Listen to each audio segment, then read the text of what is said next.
Yang meninggal ini diketahui merupakan warga Kabupaten Goa. Pria Parubaya tersebut meninggal usai terjatuh dari ketinggian 20 meter di Dusun Patiro Baji, Desa Bentomanai, Kecamatan Tompo Bulu, Kabupaten Maros, Sulawesi Selatan. Aparat kepolisian dari Polsek Tompo Bulu yang tiba di lokasi kemudian melakukan olah TKP.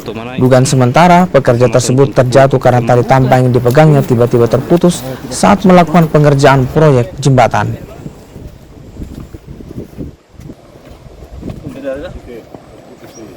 Adanya pekerja jembatan yang jatuh dengan ketinggian kurang lebih 20 meter, di mana TKP-nya yaitu di Dusun Patiro, Desa Bentomanai, Kecamatan Tompo Bulu. Adapun waktu kejadian itu pada hari Jumat tanggal 24 Mei sekitar